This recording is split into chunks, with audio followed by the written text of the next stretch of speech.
President Trump has announced that in the next 2 weeks, he will be making the final decision on whether the United States will be joining Israel in their fight against Iran or whether we'll be staying out of it.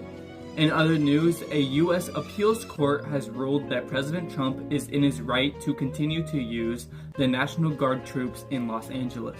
Starting with Israel and Iran, if you don't know, this conflict started when Israel attacked Iran's nuclear facilities with the sole purpose of preventing Iran from being able to create a nuclear weapon. Ever since then, Israel and Iran have been launching massive airstrikes at each other on the daily, and Israel has been asking President Trump to join them in their fight against Iran. Trump is reluctant on joining Israel in their fight against Iran because he has talked a lot about staying out of pointless wars. And now, Israel is inviting us to join them in a conflict that could create a pointless war, right?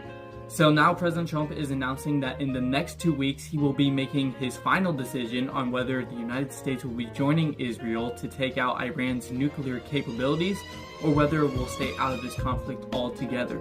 And of course, before we move on, I want to pray for the innocent children, women, men on both sides of the aisle, because this conflict is mostly hurting innocent people, not the soldiers, not the governments. It's innocent people who are dying and being injured from this conflict.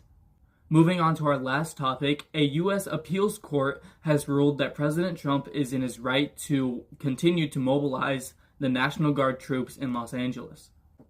A 3-judge panel on Thursday said he was within his rights to order the troops into service to protect federal personnel and property. Trump called it a big win.